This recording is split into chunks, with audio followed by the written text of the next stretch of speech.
Hello and welcome to Campaign Comrades, your favorite leftist gaming podcast. I am your host, Ben, and with me as always are my co-hosts. I'm Mike. Matt. What up? What up? It's Rick. How we doing, guys? How's your week been? We took a week off last week. I forgot. I'm ready to get back into it. Yeah. A lot of news. Give the people what they need. I mean, we don't really take a week off if we're still streaming. Yeah, I mean, in terms of podcast content, though, yeah, we're taking a week off, and just for listeners out there, that is going to be the ongoing plan for now until you start showing us that love and support, and actually, make it feasible for us to do this more full time. Yeah, listen and shameless engage plug, with our shameless podcast. plug. Yeah, give us a like, give us a review, share it with your friends if you like what you hear. If you want to hear more, 5-star reviews only. Yeah, but we got a lot of things going on. The news is, there haven't been many games released so far in the new year or anything of real note critically. But I beg to differ. Well, I mean, with a few exceptions, which we'll get to, but we're getting into those territories now. It's like things are starting to really kind of unfold, but we've been really kind of stuck in what I'm just kind of feeling is this like news cycle that just won't end. Welcome to the drought. Right, and it's just it's different from different areas, different bits here and there, but like it's all nasty. But before we get into that, let's keep things light. Let's keep things moving. Any heated gaming moments in our week off? What's got you hot under the collar? I don't know if it's hot under the collar. Maybe hot in the pants. Okay, that's valid. That's valid. I've Still heated. Yeah, still heated. Bricked up. Yeah, it's still heat. It's primal. I've lost a week to Pokemon Legends Arceus. Just what's the hour count? Hit us. I think it's around like 30 hours, which isn't bad. Respectable. To put that into perspective, that's how long I've put into a game. I've been playing for about a month. Different styles, man. People approach these things in different ways. Yeah, and I have like limited amounts of time to game because I'm just busy, so I was just throwing it in one shot as much as I can, just letting my eyes bleed out while I have a somewhat free week. Yeah, was that really over? Like, is that like a business week? How many days are those 30 hours over? That's what I want. Like Tuesday? That's the real important. So my pre-order did not come until Tuesday. The game came out last Friday.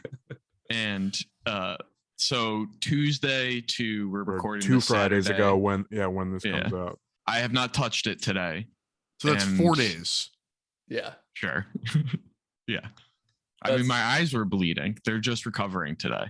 Yeah. And part of the reason they're bleeding is, the game is unfinished. Fantastic game. The gameplay is spectacular. Is over the course of 4 days, that is essentially an 8-hour job a day. Yeah. It's awesome. Slightly under per day. See that's labor hours that could be going to NFT gaming, baby, and earning some crypto. Earning some smooth love coin. I've said it before. If they made Pokemon like VR metaverse and I can make money, I don't care. I'll be a slave. Just let me catch Pokemon. They're getting closer. They're trying. Yeah, and they are. And this game is like a step in that direction because it's like a sandbox style RPG. The problem is the sandbox is virtually Minecraft. You could see the tiles that you're of the texture and the terrain. But they did spend a lot of time on the Pokemon sprites themselves. But I won't get too much into it because, listeners, we will have a Pokemon deep dive where I will just be in the weeds of Pokemon. So, stay tuned for that. But, I've done this before with Pokemon games. And I know that I'm not the only one that has, put unfathomable amounts of hours into a certain game. No, that's for sure. Like, speaking of which, this week with Destiny being in the news, that's I thought I'd jump back into the universe that took months of my life and in 2015 as I sat around waiting to start my real world job after graduating and literally played Destiny for probably like 6 hours a day at a minimum. It really sucks though, because this new games as a service is trash. It makes returning to a game that I had essentially beaten and earned all this gear over time, worthless. I returned and I have to essentially start over, and they make you start over every 5 months, 3 months, and you pay $10 to do it.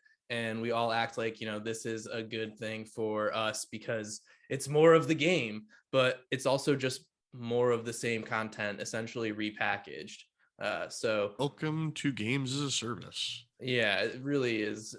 We all know that's a shit product to do games as a service. It's not something that benefits anyone but shareholders. But just jumping back into Destiny and seeing it just be so, it's just a job. They've turned it into a job if you want to play the game, and I don't have the ability. Yeah, so why wouldn't you want, when you're playing this job, why wouldn't you want to make money with NFT gaming? Yeah. So that's my heated gaming moment. I won't go back. Is that like the seasons? I only played Destiny on your PS4, in like 2017. Yeah. Is it like the seasons that you're talking about that like reset every 3 to 5 months? Yeah, I think they do seasons essentially like every quarter, more or less. And those you have to get, you can get different passes, and there's new exotics and things like that. But it's just, because it's free to play, right? Yeah, it's now free to play. So they have to monetize somehow and force their player base to pay them, because I mean they do have microtransactions. So I'm sure they're making money off of that. And that was a new addition with Destiny 2, which was another thing that sucked. But weren't they also like super big with Stadia when Stadia launched? Wasn't that one of like the big Stadia selling points? Like, we got Destiny 2, baby. It's like, cool, Stadia. Do you want a pat on the back? My question is, how do you get away with that with a looter shooter? Like literally taking the people's loot away. That's how do they not just be like Yeah. Just rage quit, spike the controller into your television and never play again? I don't see how that hasn't just pissed off all the player base. Dude, I don't know, because that's literally what my experience was when I logged in. I logged in and I was like, oh yeah, I remember this gun. This gun was awesome. And then like it didn't even kill the easiest level enemy in front of me because it's so underpowered at this point and it's worthless. And it's like, well, fuck me. It's literally like Dragon Ball Z. Yeah. The power levels are meaningless. They just constantly All need that to like grinding make for something nothing. new. Like the numbers become meaningless. How dare you because say that the power next levels get season's always gotta meaningless be once they bigger. start doing like base multipliers of like times 75 per level. Yeah, times 10. It's like Kaioken times 20 on top of Super Saiyan 7. I'm getting scared now that with Pokemon's, new Legends model that, I'm going to log into Pokemon one day and then all my Pokemon will be like lower leveled and, I have to start from scratch because they're going to follow the same model. It's terrifying. Can't do that to my Pokemon. Those It's are my probably only friends. They haven't shown that type of No, I don't think they would move to that, but it's a scary prospect to think about for me. Hey, if Pokemon ever turns you away, Digimon's standing there in the corner, with its arms open. It's fair. Monster Hunter as well has been waiting for me. I think might that's have to gonna play that. We might need to do God. some group stream co-op on I'd be with some down. Monster Hunter. Legends of Arceus Monster Hunter is- World, Monster Hunter Rise. Yeah, there's a lot of choices. Monster Hunter doesn't have a storyline, right? Sort of. Yeah, I think sort of. I mean, it's like Okay. a loose story. Okay. just like Just Like about The the hunt. story is Pokemon. you're hunting monsters. Yeah. Like yeah. people that read it's like people that read the cutscenes and shit in Pokemon just button mash through that. It's meaningless. Like it's all the same story. If you're How if you're dare an you? adult at this How point, dare you could- say it's all the you same could get story? the Let me gist. tell you that one of the bad guy groups is basically PETA saying, no, fighting Pokemon is bad. And you're told to like, no, stomp that out with your Pokemon power. Which one is that? Like Gen 5? Yeah, use your enslaved animals to take them out. I believe so. I think that is black and white. Which is Gen 5. Enslave these Pokemon gods to Shackle them to your human will and wreak havoc upon the earth. Reshape Yeah. it in your human image. Destroy the people trying to protect them. No, that's a classic. Environmental terrorism. Oh, yeah. It's, they're Final the Fantasy bad VII guys. starts with eco-terrorists stopping the Yeah. reactor plants that are sucking the life force of the planet slowly. That is like a central 1990s plot line. Well, and going back to PETA, I think Legends of Arceus, they retcon the Pokeballs, and so that Pokemon now shrink themselves down and want to go into the balls They want it. They Sure. want it. because it's their home. They like living there. Dude, Yeah, that's they such like a funny shrinking down. retcon. Oh we my we had God. textbooks It was that said fantastic. certain things like that too at one point in time.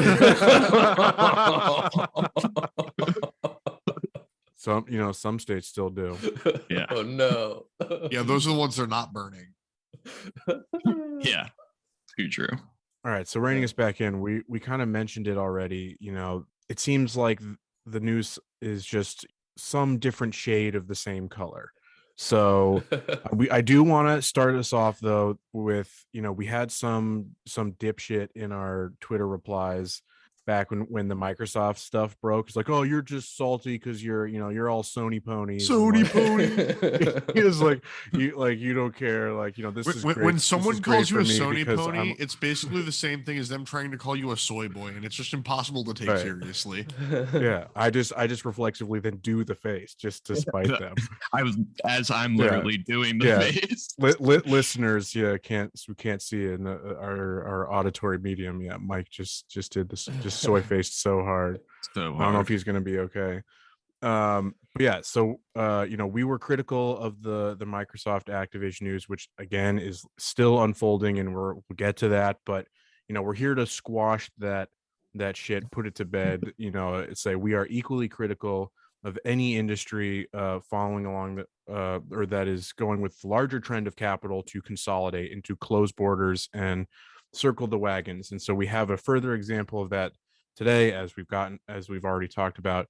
Sony enters into an agreement to buy Bungie, the original developers of Halo, the current developers of Destiny. They've agreed to purchase for a figure around $3.6 billion. And while we know this is not a direct response to the Activision purchase, Yeah, it's been in the works for like 5 or 6 months or whatever. These deals take Yeah. too long. Say, if anything, it's a response to the Bethesda purchase. Yeah. Yes. But again, it's more just, again, this is the trend. This is where this is the only space the industry has for quote unquote growth. There was I saw a good meme on the gaming Reddits. One of them popped up, and it was like, Sony and Microsoft buying all these studios to like bolster their products and like create better first party titles for themselves. And then Nintendo standing in the corner like, you need to buy people to make good games. Yeah.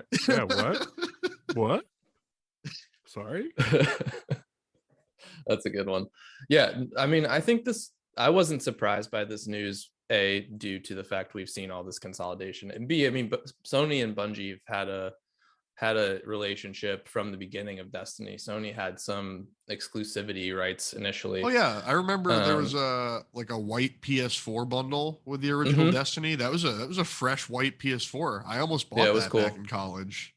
You're such a weirdo in your, like of the white consoles. Yeah, white is clean if you keep it clean. White gets dirty. Yeah, it's But that's why you got to keep it clean. It's too much work. Yeah.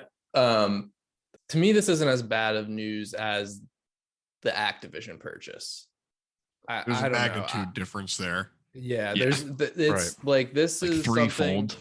that ultimately I Three? can see if if you're a true fan, yeah, like 30. If you're like a really big fan of Destiny, I do think this potentially does benefit you, and that you'll most likely continue to get a fuck ton of Destiny content for like the rest of your life. Well, yeah, they because said that they're gonna Destiny's just go going to nuts. remain multi-platform and all that. They're going to keep it where and it's going to be. not just that. They're but looking to even milk beyond, yeah, like that product as much as they it's can. It's The platform TV, economy, baby. Yeah. TV, Jumping off that brand. movies, they'll be doing Destiny everything. So like for those people, this actually does potentially benefit them. And so while that bit, Entertainment-wise, yeah. makes sense, and it's a good fit for Sony. Sony is a movie production company as well. You know, they they're have that making infrastructure. Uncharted, But it really it's really becomes clear. And Rick, you know, you said you're not surprised at this deal. When you're actually looking at what Bungie brings to the table, it's clear that they're a highly desirable entity for Sony. They fill a gap in what Sony is able to produce, that has really kind of put them on their back foot in terms of where the industry is moving in the free-to-play space, in the live service games. it gives them two things. It gives them that live service, and it gives them an established FPS studio. A studio who's created these FPS titles, something that Sony notably doesn't usually go with. Right. They're like the more cinematic first-person, Third you know, person. sorry, correct, right. The third-person experience of, you know, your kind of like the your kind of action. Uncharted, the Yeah, Spider-Man exactly. games, Last of Us, God of War, Horizon, Yep. they all have the same cinematic third-person perspective in ways. But when you like kind of look into it, this deal is less about the properties like Destiny, and it's more Yes. about the technical expertise that the actual developers bring to the table. Like there's after this was several days after the the deal broke. There was a more of a breakdown of the finances. Roughly a third of the deal, something like 1.2 billion, is being Retention. allocated to talent retention, and which has rubbed some Bungie employees, you know, the wrong way. You know, that they're just, you know, kind of locked in a gilded cage, kind of. You know, they're not really too on board with that, but it's something like it would equate to roughly over a million per developer with how many employees they have. Obviously, it's all based on like their stock options. You know, some developers, some employees have more than others. Some are set to make more than others. It is not going to be split that evenly, but Law of averages. you know, we love to see, you know, developers and creatives paid well for their work. So But, that's a cool way of like trying to ingratiate yourself to your new developers. It's better than walking in and looking at them all and being like, okay, all of you are gone. Here come our people. You do that slowly over the course of 10 I'm all years. for those people, you know, securing the bag, but it doesn't change the fact that I think what they're being brought on for is, you know, kind of parasitic and problematic for the future of the industry. Oh yeah, no, the structure of buying other studios is just getting out of hand. Well, so one thing I want to bring up, and especially related to that dingus that was in our replies during the Activision Don't give him too much debacle. time. You don't want to. I'm using him as like a good representation of like most people out there, especially on the internet, and especially around like the idea of monopolies, because this person was like, they only have 30% of the market share. They're not a monopoly. And so I love that.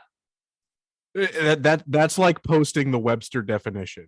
Well, but my favorite part is fucking Phil Spencer and some other C-suite from Microsoft is doing the same thing in interviews in the fucking media, using the same rhetoric. Like, we only have 30% of the market share, so, you know, we're not a monopoly. So I mean, isn't it really that he's citing that they're still third after all of this? Or that's what it is. Yeah. It's their third, not 30%. Yeah. But regardless, like, so the point is, one, like this was something in the thread, like we use the term monopoly like legally and, you know, in common language, and they have different meanings. But one thing that's been going on, especially in leftist economics or like left-leaning economics, is more of a focus on, and I'm going to butcher the word, so bear with me, this will be a common thing with Mike, that instead of looking at it as monopolies, looking at it as a monopsony, which is there's one buyer of labor, or there's like few buyers of labor. So even looking at this deal where the developers are going to get, you know, $1 million in retention, or, you know, an average of $1 million, whatever, per developer, you've just limited the purchasers of labor on the market.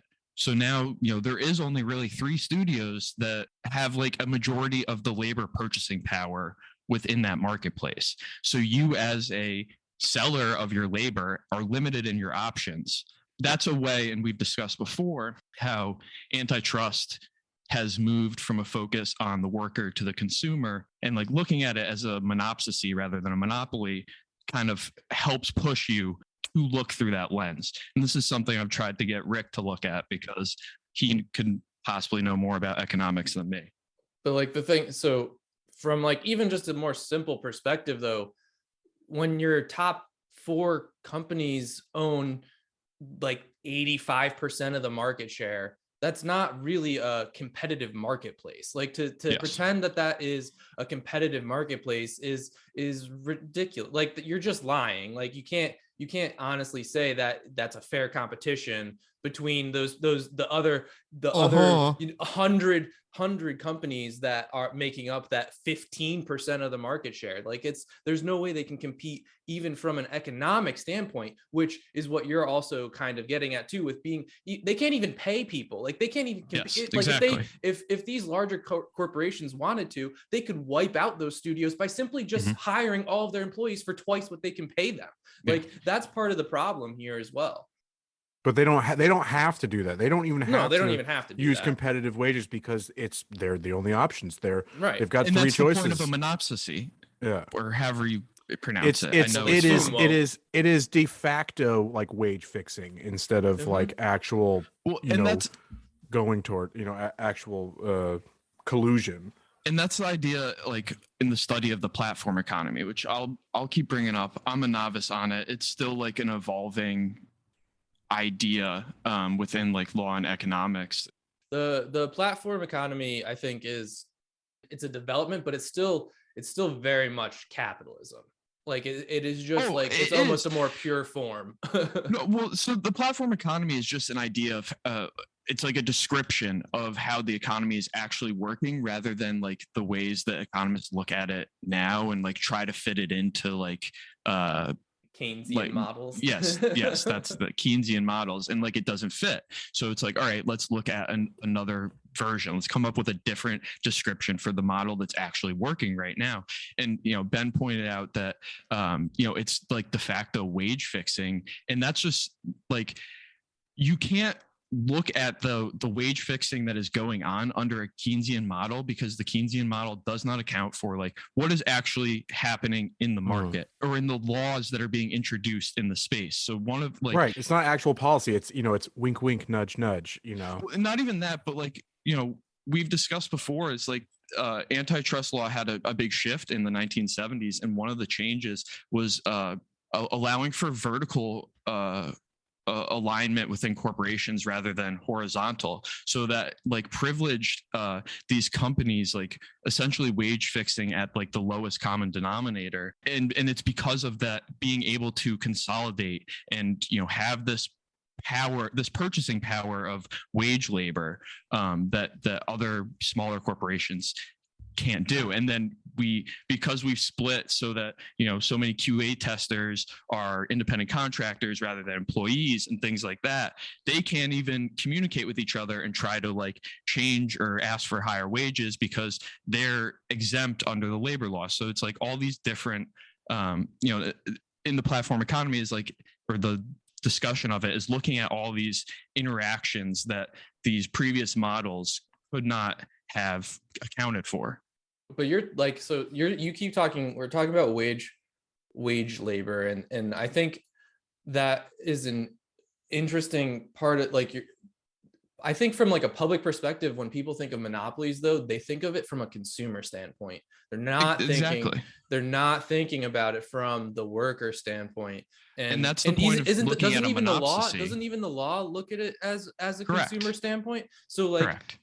At that point, what is the like who if there's no legal course to say this is the problem because of the worker, how are we gonna overcome it from that perspective? And that's the change of just looking at our definitions and how we talk about it, and rather than talking about this as a formation of a monopoly, it's looking at the analysis as a monopsony, which focuses more on the worker and the purchasing power of labor. Or of the corporation's ability to purchase labor and be like one of the few that has the ability to do that. So we've seen also in the news again and we've already talked about or touched on Microsoft Activision is a ongoing and developing thing. I think it's worth going over there with your points that again how are the regulatory agencies going to look at these deals, and it is about how do they affect the consumer, no matter how supposedly radical the new FTC head is. They're fighting against a headwind of decades of both informal and formal policy that shapes the public perception of these deals, and they cannot rightfully step in the way if they cannot cite that prices are going to go up, and that's the only metric. The current news being, however, that the FTC will officially be investigating and overseeing the Microsoft Activision purchase. Not really news per se. We know that these reviews are basically mandatory for, not basically, they are mandatory for deals something like over $100 million, and these are far surpass that. So it's not any surprise that it's like being audited or whatever. What I saw in the news that people were it was the classic bit of people not reading the headline, just being like, oh duh, the FTC always does this. But reading the articles, they were saying something about how there was maybe a little something weird going on or some shenanigans happening, that FTC taking for a stronger role than the Department of Justice in this case, but it's not, I guess, as clear cut as that. And I know, Mike, you had something. Yeah, I mean, the FTC and the DOJ just like have traditionally picked industries that they are the reviewers of. And traditionally the DOJ reviewed like entertainment industries, for lack of a better term. And they did the Disney Fox deal. So traditionally, like, that DOJ's area of like expertise and what they would do is like this entertainment, internet based mergers, things like that. But I don't find it surprising that it's not set in stone. It could change, based on who is the head of whatever department. So it's only weird insofar as like they've gone outside their norm, but I don't think it's weird in that Lena Khan is kind of a break 'em up internet person, a rung below Zephyr Teachout in this antitrust space. And, that has been some of her scholarship, has kind of been in the area of the internet regulation. So it doesn't surprise me to see her take up a video game industry, especially when these video game industries are talking about how they're trying to create the new internet. Yes. So Web so 3.0, baby. It's not surprising at all that she's going to step in and be like, oh, let me handle this, guys. And I do think that she would do a better job than the DOJ. I don't think the FTC is going to step in and, not let the deal go through. But I do think it's not going to be a quick wrap it up, rubber stamp it, move on type issue. I think it's going to be more of a fight than even the Disney deal from a few years ago. And Khan already has a history in this past year of, she sued NVIDIA for their acquisition of ARM, and she also stepped in on a Lockheed Martin acquisition of some other arms company. There'll be some action, but what good is it if it doesn't result in anything? Yeah. I have no faith, and I have in that institution, and no rosy outlook on she's gonna put up a good fight, but what the fuck? I mean, my legal brain is like, and it's hard for me sometimes. I have to like juggle different. Yeah, exactly. And like she's making, the little stepping stones, inroads. Yeah, the inroads that's all that the law allows, because it's such a conservative institution by nature. Right. Yeah, I think I just don't think there's any way they're stopping this. There's just too much. Not at all. I mean, like, the broad public perception is still, like, I would say, wasn't negative. It was it's probably positive. positive by a decent extent. I mean, that comes with the Of your fact regular of your regular person, except for media sickos like us, Mhm. yeah, they're the only people who had anything possibly negative to say. exactly. And that's even with the fact that Activision is in the middle of a sexual harassment workers' rights scandal. I mean, that's a good transition to we talked about it again last episode. There have been some further developments in the organization efforts going on at the Activision subsidiary of Raven. We talked about how they had entered the steps to form a union, had announced their intention to file with the National Labor Relations Board, giving Activision, I think it was until January 25th it was basically about a week to voluntarily recognize the union. As to be expected, they came back and gave some reasoning that this was their reasoning. It was like they want everybody in Raven to be able to vote for it, to have a say on it. A clear again, anybody who knows anything about these processes, a clear tactic to dilute solidarity and dilute support for these workers who have done so much work to organize themselves. It had like Just 78%, I think, was the and it's just number of people in support. all with like the glittery air of like we want this to be a open and democratic decision. We're not putting in we're not putting up roadblocks to that like aren't outright like don't seem outright malicious or like meant to stop things, but like the whole process of slowing these things down is a union busting tactic in itself, of allowing management and corporate more time to build on further union busting strategies. It is a stepping stone. It is part of the process. And like you said, it was like we want it to be a democratic process, and they take it the step further. We want it to be a democratic process because we are a family, and if we're going to have someone else, a third party, come in and mess up the family, we want to make sure that everyone at Raven is ready for that, and really wants it, and will be accepting of it.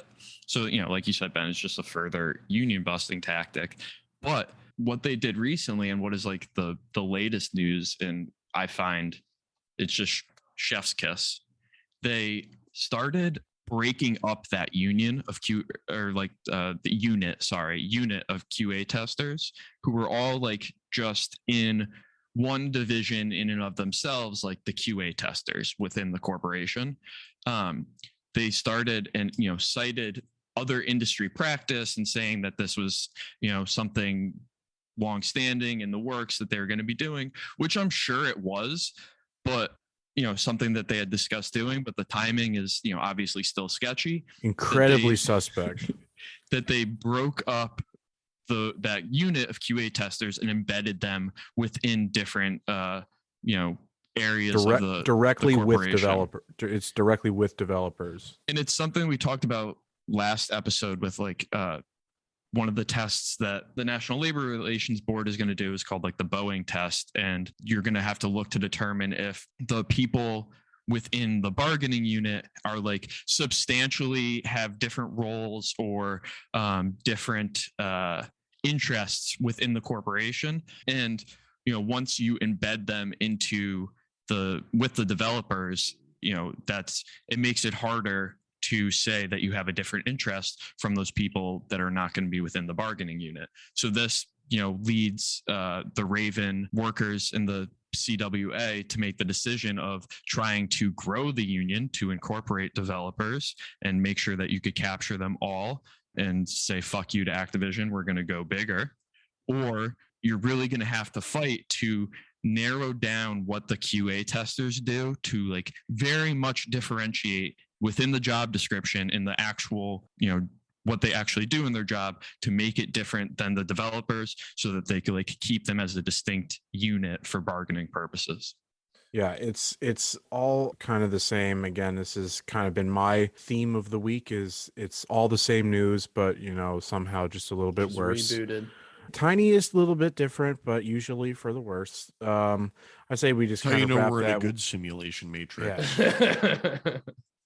but just wrap that bit with saying, solidarity forever with all, organizing employees at Activision and all its subsidiaries. We're rooting for you, but we know they're in for a long fight, and any support that you or we can give is, something we should try to do. Yeah, and we'll put the any like strike fund links in the chat in the description. As those things are developing, I mean, because they're not currently on strike anymore. I'm not sure they had a like a GoFundMe. Yeah, I don't know if it's strike down fund. or not. I wouldn't expect that to be ongoing, but yeah, if something develops in CWA or the actual union from Raven, post anything, we'll be sure to share it on all the social medias and everything else. But again, are you guys ready for another loop? It's all it's all the same. Nothing is different. But say this topic, that's the things we've talked about before, and it's things that I think we're going to be talking about for a while, until either these things are just foisted upon us without our consent, or they these companies do finally overshoot and they crumble beneath them. Fingers crossed for the latter. But it's crypto, baby. Crypto's back. Did it ever leave? But this time it's with a slightly new twist. The blockchain has invaded the tabletop gaming space, and it has come through the platform of Kickstarter. Kickstarter is basically the like kind of incubation bed for tabletop gaming. It is where like the industry exists, no matter if you're indie publishers or big name license holding publishers with a list of games under their belt. It's where you go. It's the money making space. But Kickstarter came out with an announcement in their blog post that they will be looking to embrace blockchain technology. It's all framed in like, we're trying to empower younger and smaller creators, the big brain take. I just want to read this one little bit from the blog post itself. They're talking about how since like their inception in 2009, all the money that they've gathered and the projects that they've created that have been successfully funded, the jobs that have been built out of it, the additional economic impact of these projects once funded, they get, it's like, yet despite all the impressive numbers, there remains an endless line of talented and creative people waiting for opportunity. Our mission to help bring creative projects to life is a pledge to help unlock this latent potential in people and their ideas. To truly serve that mission, we need to build on what made Kickstarter so innovative in the first place: the power of a large network of people working together towards a common goal. So today we're announcing our commitment to a more open, collaborative, and decentralized future. They are going to a public blockchain. There's one other. Oh yeah, they're supporting the development of an, quote, open source protocol that will essentially create a decentralized version of Kickstarter's core functionality. Okay, that was a lot of words. A lot of words saying a whole lot of nothing at all. Yeah. I mean, it said something. It said something. We are running a scam. Right. Yeah. And we are being scammed at the same time. That's what it sounds like to me. I just don't like. I really the question of who, why, like who wants this again? Like who asked for this? None of the successful creators on Kickstarter, I'll tell you that. I mean, the big names aren't saying anything, but it's primarily, the indie creators, those who can probably benefit the most and have benefited the most from crowdsourcing platforms are, they're pissed about this. We've got one example. One prominent and successful indie creator, from the platform has announced that they will be taking their future projects away. This was Jay Dragon, the head of Possum Creek, the developers of a critically lauded RPG called Wanderhome, that kind of is like D&D meets Redwall meets Therapy meets Animal Crossing. Redwall, that was Brian Jacques, right? Yeah. Shout out Brian Jacques. I love those books, man. The best. I love those books as a kid. But this game was funded on Kickstarter, came out to like rave reviews, very successful. They're developing a new game. I don't have the title of it here, but they basically announced with this move by Kickstarter, they're pulling their support and will be like moving to, I think, Indiegogo. But there are other platforms that are now trying to capitalize on this definite misstep, I think, on Kickstarter's part, and trying to get into that, because again, this is a money making thing. Like this crowdfunding, Kickstarter is making a shit ton of money off of all these transactions, and Right. So I don't why so that's what I don't get. Like, why have an open source version of what Kickstarter does? That's what I just like I don't understand. I mean, it seemed like they're still gonna be making money off the transactions. It's just Right. like the code and stuff. Like they want other people to build upon it, is what they said. it's less work for them. Yeah. So what they're trying to do here is Oh, okay. I guess got you. My read of that was like they were releasing an open software free thing that like people would just use and they No. wouldn't be taking. No, it's Okay. like Google Chrome or like Firefox, where you could like make extensions and shit. Like that's, I think, what I mean. They mean by open source and like people adding upon the protocol and shit like that. That's what they mean. Okay. So they have here, what they have outlined is an independent organization will start the development of the protocol. Kickstarter will give this group funding, appoint a board, and will be one of the protocol's first clients. The company says it'll also make an independent governance lab that oversees the development of the protocol governance. Dude, I love that. These Those are my sentences favorite words. These sentences make me want to fucking put a gun in my Listen, mouth. protocol governance protects us all from Yeah. people doing bad things. Okay, just let the protocol governance handle it. And then, I of just course, wanna again, say- well, hold on. The rest of this quote, though, is the protocol will be built on CeeLo, an open source blockchain that uses the more environmentally friendly proof of stake system. If users at home can't see me doing the jack off motion. Yeah, we're gonna kill 2 less trees with Right. our process. No, we'll just burn up like maybe a couple years slower. So, this system that they're putting out, this supposedly eco-friendly shit, it's all bullshit. It's all pablum. Nothing is ever good. Nothing is ever going to change for the better. We're all heading down this deep slope to oblivion, and all these companies are just like, yeah, give me a piece. Line goes up. Yeah, give me a piece of the hellscape, please. Mine goes up. You should be watching that YouTube video. It describes all this. Did you say line goes up? Yeah. Sure, it sure is. It keeps going up. It keeps going up. And say how this revolves or has to do with tabletop is, tabletop itself represents a third of Kickstarter's revenue. In 2020, it was reported $270 million, a 14% increase over the year before, but which itself was a drop from a 32% increase the year before in 2019. In comparison, video games have dropped from 22.9 million in 2020 to 21.8 million in 2021. But that this is the driving force for Kickstarter. I don't see if there is a universal, basically decision amongst the creators that this is not where we want to go. I don't know how they don't respond, but it's what we've seen. Like, take Ubisoft. They're just like, no, you don't get it. We're just gonna push right on ahead.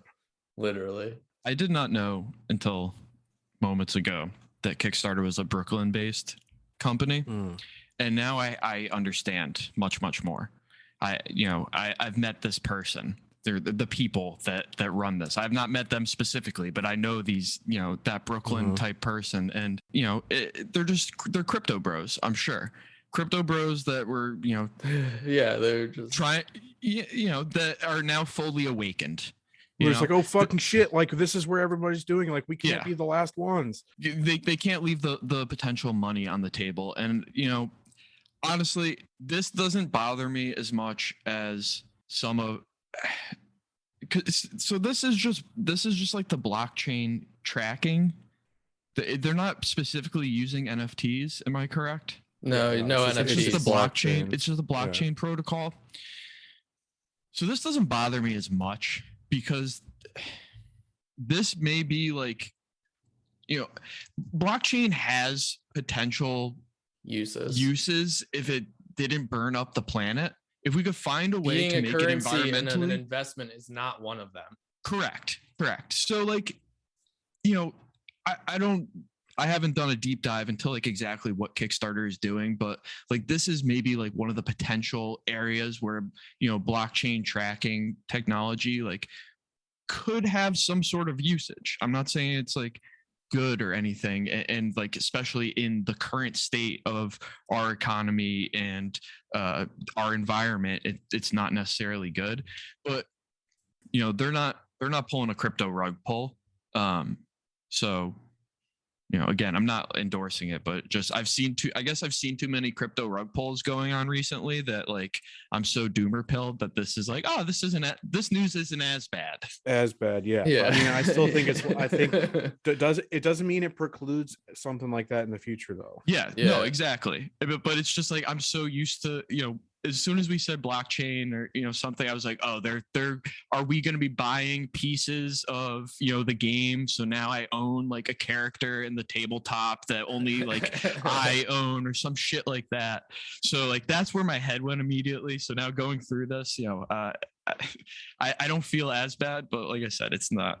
We're still going to burn up the world, and you know there will be someone's like supply closet that has 65 GPUs in it is going to light on fire, and like you know in California, and Yeah, they just burn down all of California. Yeah. So like that's the future. Yeah, no, I mean, if a lot of the creators really do leave the platform or start to say they're going to leave, like a 32% drop isn't tenable. They can't afford to lose that many RPG creators. So especially I if do they're think losing they're like the top 3. Yeah, I do think they might be more willing to respond to that sort of feedback than Ubisoft, where they literally can just say too bad, choke on it.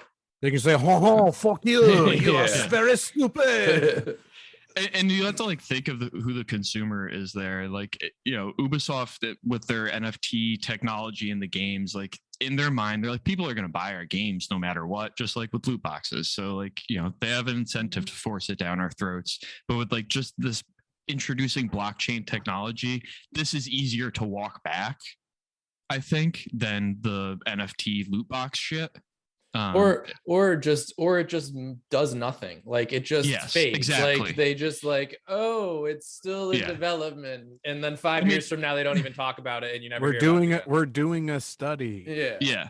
I mean, it still will do something because like there is a chance that 65 GPUs light on fire and burn down California because you know I'm sure they'll be doing some sort of mining process, even you know if they're just testing it out. But I could, like you said, I could see this just petering out because it does nothing. You know, it doesn't create any value or scam value.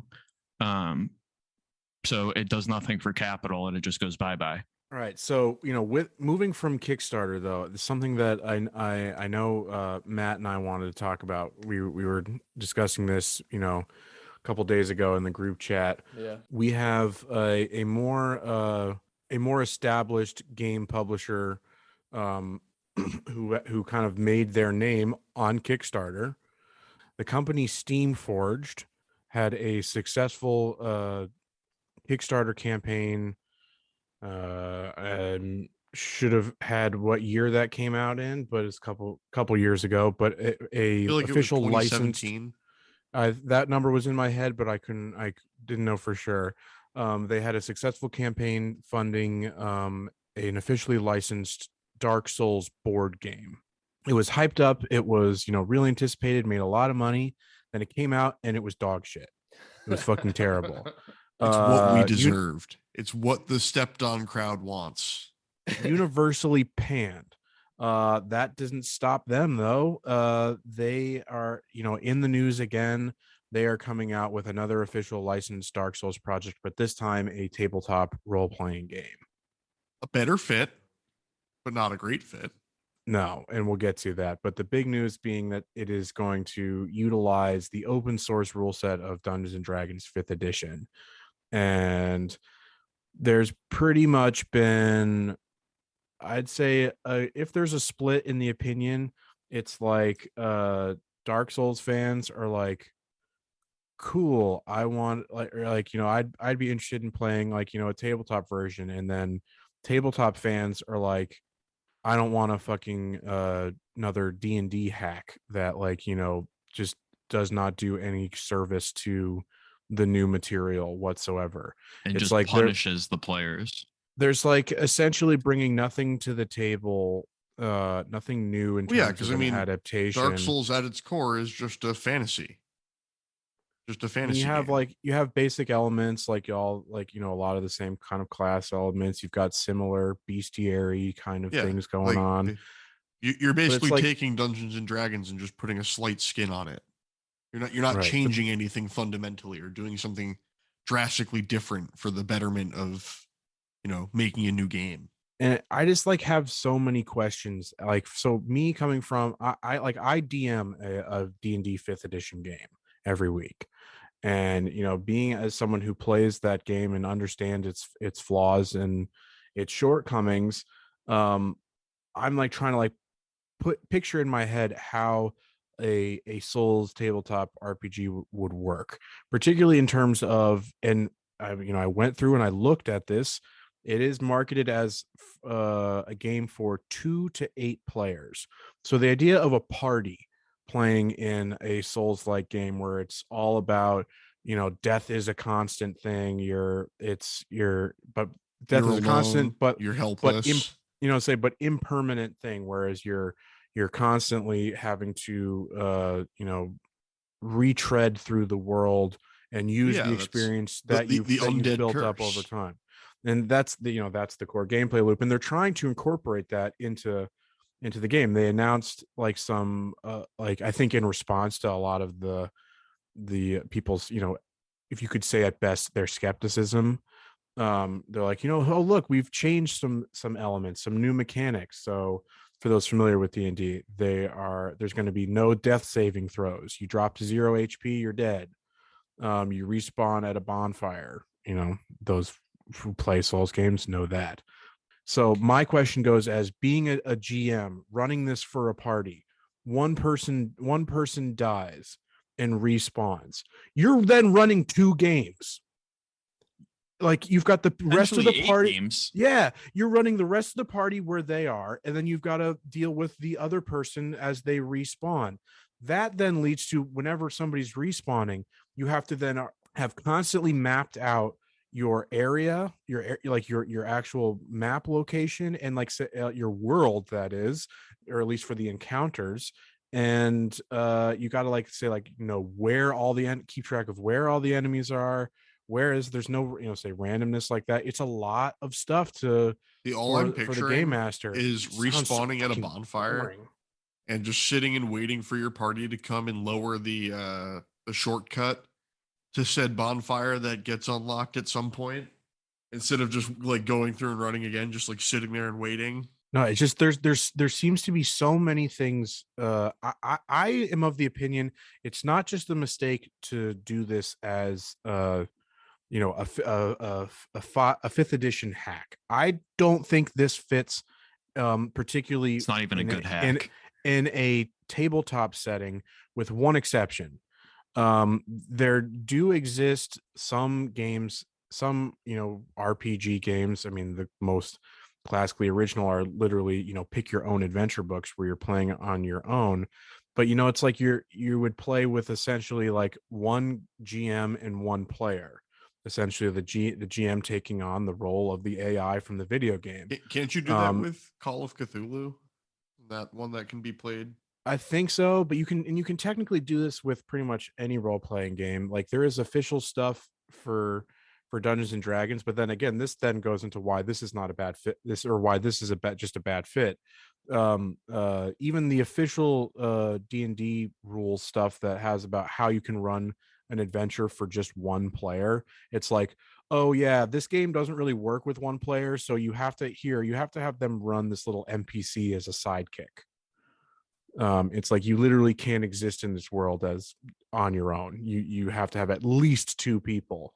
It just doesn't work. And even with that, the world becomes incredibly empty and all that. So again, there's that's not what D&D is about. D&D is about the, a group collaborative storytelling.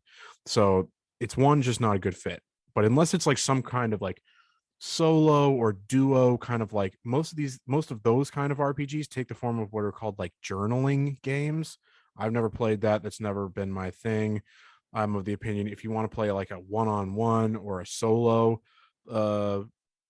RPG like this, or like you want to play Dark Souls as a one-on-one RPG or something, play the fucking video game.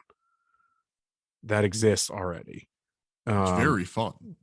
Yeah, and is more immersive, is at least visually more immersive, and doesn't require the GM to want to fucking kill themselves. Like, I don't know. I think it's a mess, isn't it? Don't we all I think wanna it's a die? mess. I think it's a fucking mess. I think from top to bottom, it's a mistake. I have not seen, however, that this thing will be going to Kickstarter. I just saw something that it's going to be available for pre-order coming up at some point. So maybe, they're not, because that's another thing I want to talk about though, is how do you guys feel about the Kickstarter trend? Like in particular with tabletop, this company, Steamforged, is an established company. It's got enough money to have the official license and all that kind of stuff. What the fuck do they need to be on Kickstarter for? Yeah, it bothers me when the larger companies do it, and like that, even that Hasbro has their own version of it. Really, it hurts my soul, because it's just like they have the agree, capital, but they I have mean, the money. I agree with you both that I don't like the idea for these larger corporations, but at the same time, all you're doing is pre-ordering a game. But it doesn't have as much. It doesn't have like Kickstarter does. Like every time you support something on Kickstarter, you've got to sign something that says that giving my pledge does not necessarily guarantee that I will get a product. You pre-order a game from an established publisher like that, That's fair. You're either going to get the game or get your money back. No, that's fair. I've not participated in a Kickstarter campaign, so I wasn't aware of that. I had forgotten that that's part of it. So that's fair. Yeah, no guarantee is from the larger corporation. That tends to not happen as much anymore. Just like getting like basically ghosted by a creator. But what does happen a lot is the project changes. Like you will pledge for something, and then what actually is the finished product could be completely different from what you actually gave money for. Yeah. So it is not the same. Okay, fair enough. So I really just don't like the idea of capital holders participating in crowdsourcing and like grassroots style like campaigns for a creative project. Like Kickstarter and these things are meant to be a band-aid in a capitalist system where like someone who has a creative idea that really wants to show that to the world but needs the funds can like doesn't have the infrastructure that these companies have built in. Yeah. And like, so they have access in some capacity, or the potential for some access to that capital to fund that project to make it come to life. It's a really good point. Like the fact that it exists is bad, and is sad that's the state of things, that people aren't supported enough to have their same thing with a GoFundMe for medical bills. Right. Exactly. It's just like one step different. Yeah. No, that's right. I think that's exactly right. But back to the Dark Souls, Matt, as like the resident Souls player, are you going to get the RPG? Are you going to make me run a game for you? Would never. No, I would never make you do that. If you came forward and were interested in it, I'd run it. But that's just because, why not? But it doesn't really seem like a good fit right now overall. I just kind of wish, like, I'm in the boat of I want people to come up with new ideas. Like I love new things. Like reskinning things is just kind of like, I don't want to call it lazy because that's mean, but you want like a gritty, dark, like horror sense RPG. Motherfucker, Blades in the Dark already exists. That sounds cool. I don't know what that is, but I like the title. No, it's one that I want us to play.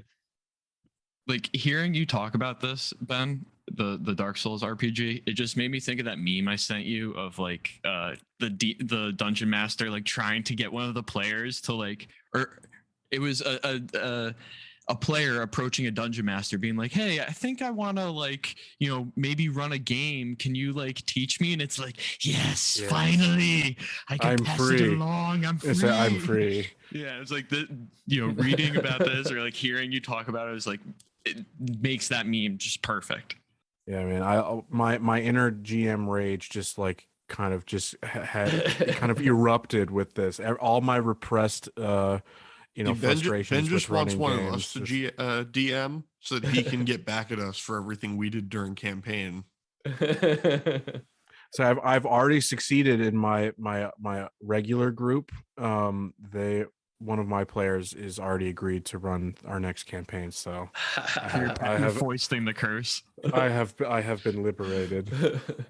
All right. That was a good one. Unless there's anything else, I think it's time for plugs. Anybody got anything in particular they want to plug? We already said at the top of the show, but it's worth repeating. If you like what we do here, give us a like, subscribe to the show, share it with your friends, write us a review on like iTunes or Google. It does a lot of good for us. No bad reviews though. Keep those to only yourself. 5-star. Yeah, keep those to yourself. We don't want to hear those. Or make DM it like Matt on Twitter. It's like Yeah. Can we get better? Can we do other things? No, we don't want to hear that.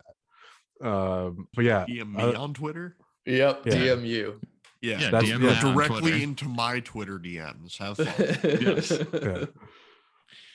But yes, otherwise, follow us on Twitter at CampCompod and watch us on Twitch. We stream every week. We've got a more regular schedule now. Yeah, we've been pretty good about it. Yeah. Playing Divinity 2.